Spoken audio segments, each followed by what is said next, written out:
সরাসরি অ্যালেন পার্কে আপনাদের নিয়ে যাব। মুখ্যমন্ত্রী কি বলছেন দেখুন। So, press media, they are also very much fond of this Christmas festival. They also join with their family members. My administration always busy with the safety and security, but they have their own family members also. So they have to take care for the festival season also in a proper manner. So Manoj Verma is also present here, my Kolkata Police Commissioner, and an introduction to those. And the other police officials who are working day and night from district to town. Thanks to all of them. Thanks to Tourism Department for their initiative for this decoration and this Christian festival to celebrate the Christian festival to take an important role. Thanks Karan Paul and his family. Especially they always, every time they joined with us. কয়েকদিন আগে সংসদে দাঁড়িয়ে সাহিত্য সম্রাটকে বঙ্কিম দা বলে সম্বোধন করেছিলেন প্রধানমন্ত্রী, আর তারই প্রতিবাদে আজকে কলকাতা পুরসভায় নিন্দা প্রস্তাব পেশ হলো। আর এই প্রস্তাব পেশ হতে রীতিমতন উত্তপ্ত বাতাবরণ তৈরি হয় পুরসভার অধিবেশনে। ঠিক কি কারণে এরকম একটা পরিস্থিতি তৈরি হলো, অর্ণব মুখোপাধ্যায় আমাদের প্রতিনিধি বলবেন বিস্তারিত। অর্ণব, দেখো, আজকে কলকাতা পুরসভার মাসিক অধিবেশন ছিল। সেখানে অরূপ চক্রবর্তী তিনি একটি নিন্দা প্রস্তাব আনেন যে এই যে রবীন্দ্রনাথ ঠাকুর এবং বঙ্কিমচন্দ্র চট্টোপাধ্যায়কে যেভাবে অসম্মান করা হয়েছে সেই জন্য তিনি একটি নিন্দা প্রস্তাব আনেন এবং সেই প্রস্তাব নিয়ে প্রস্তাবের ক্ষেত্রে বিভিন্ন জন আলোচনা করেন এবং সবশেষে বলতে ওঠেন ফিরহাদ হাকিম মেয়র। তিনি যখন বলছিলেন সেখান থেকে তিনি ক্রমশ এই বিহারে নীতিশ কুমার যে কাণ্ডটি ঘটিয়েছেন সেই দিকে তিনি উল্লেখ করতে শুরু করেন। এই সময় বিজেপির যে বেঞ্চ রয়েছে সেখান থেকে তার প্রতি কটাক্ষ করা হয়, মিনি পাকিস্তানের কথা তুলে ধরা হয়। এরপরেই উত্তেজনা ছড়িয়ে পড়ে এবং মেয়র ফিরহাদ হাকিম তিনি বলতে শুরু করেন যে এক্ষেত্রে তিনি কিন্তু একদম আদ্যপান্ত তিনি ভারতীয় এবং তিনি পাকিস্তানের বিরোধী, এই কথা তিনি বলতে শুরু করেন এবং স্বাভাবিকভাবে কাউন্সিলরদের মধ্যে উত্তেজনা ছড়িয়ে পড়ে। একদিকে সজল ঘোষের কটাক্ষ, পাল্টা মেয়রের এদিক থেকে অন্যদিকে যেটা দেখা যায় যে মীনা দেবী পুরোহিত তার সঙ্গেও হচ্ছে মহেশ শর্মা, তাদেরও বাদানুবাদ শুরু হয়ে যায়।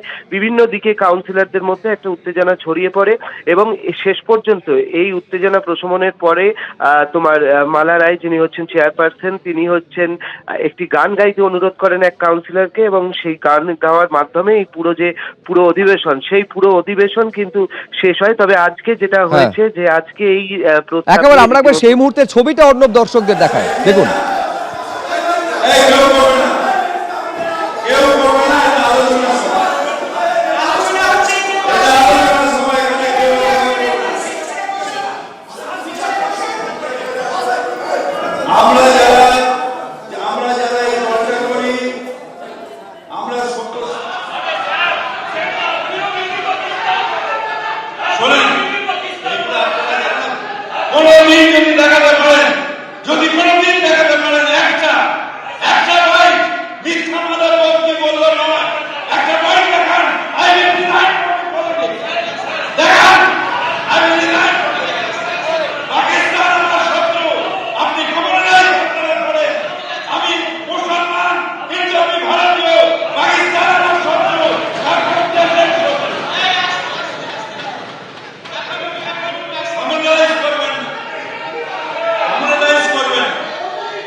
আচ্ছা, পাকিস্তানি ইস্যুতে মেয়র উত্তেজিত কতদিন ধরে হবেন? কিছুই বলিনি, আপনারা দেখেছেন। আমি বলেছি উনি কাউকে একজনকে পাকিস্তানের সমর্থক বলছিলেন, আর উনি নিজেই মিনি পাকিস্তান বলেছিলেন। ইনি আজকে চিৎকার করলেন যে দেখাতে পারলে উনি রিজাইন করবেন, আমি নিশ্চয়ই দেখিয়ে দেবো। সেটা হচ্ছে মিনি পাকিস্তান শব্দটা উনি উচ্চারণ করেছিলেন। এই কর্পোরেশনের মেয়র তিনি কি করে বলতে পারেন যে অর্ধেক বাংলার মানুষ উর্দুতে কথা বলবেন? তিনি কি করে দাওয়াতে ইসলাম দিয়ে বলতে পারেন যে হিন্দু গর্ভে জন্মানো সেটা দুর্ভাগ্যের বিষয়? যদি কারোর হিজাব টানলে নরকে জায়গা হয়, তাহলে এই কথাটা বলার কারণেও মেয়রের স্বর্গে জায়গা হবে না। উনি যেমন বলেছেন ভগবান এদের ক্ষমা করো, ভগবানের নাম নিয়েছেন, খুশি হয়েছে আমরা, কিন্তু আমিও বলছি ভগবান যেন ওনাকেও ক্ষমা করেন যেই কথা বলার জন্য। আজকে কলকাতা পুরসভায় যে নিন্দা প্রস্তাবকে কেন্দ্র করে এইরকম একটা উত্তপ্ত বাতাবরণ তৈরি হলো, তার প্রেক্ষিতটা হয়েছে লোকসভায় দাঁড়িয়ে প্রধানমন্ত্রী সাহিত্য সম্রাটকে করা মন্তব্যকে কেন্দ্র করে। কি বলেছিলেন সেদিন সংসদে দাঁড়িয়ে প্রধানমন্ত্রী, দেখুন। बंकिम दा ने जब वंदे मातरम की रचना, बहुत बड़ा स्वदेशी आंदोलन खड़ा हुआ। अंग्रेज समझ गए थे कि बंगाल की धरती से निकला बंकिम दा का ये भाव सूत्र।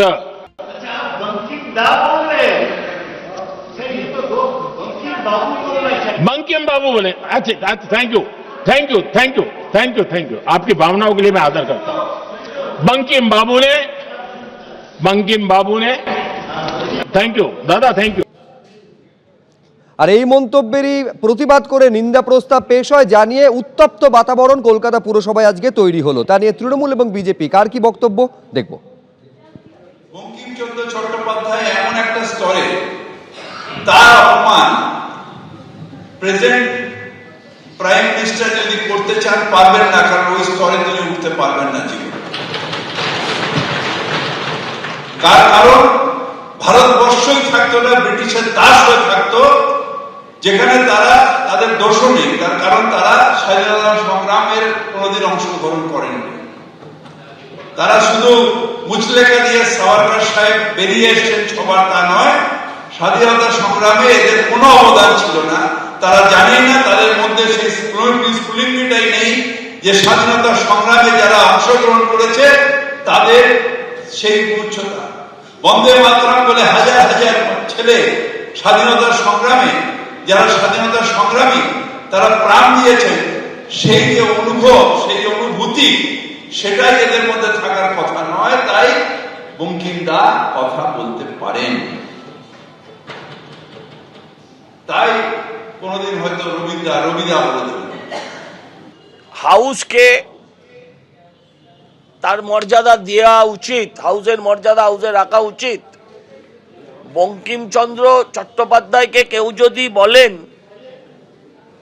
দাদা, কাকা, নিশ্চয়ই আমরা বাঙালি হিসেবে তাতে খুব একটা সন্তুষ্ট হই না, কিন্তু মাথায় রাখতে হবে যিনি বলছেন তিনি বাংলার মানুষ নয়। দাদা বাঙালির প্রত্যেককে আমরা সম্মান করি, দাদা বলে বাংলার সবাইকে আমরা সম্মান করি। মাস্টার দাদা, সৌরভ গাঙ্গুলিও দাদা। বাঙালি মানে একটা দাদা ব্যাপারটা থাকে, বাট কিন্তু এটাও দিনের শেষে বিশ্বাস করি যে এটা বাঙালির জন্য খুব একটা মঙ্গলজনক নয় কথাটা, কিন্তু এটা বিশ্বাস করি এটা ইচ্ছাকৃত নয়।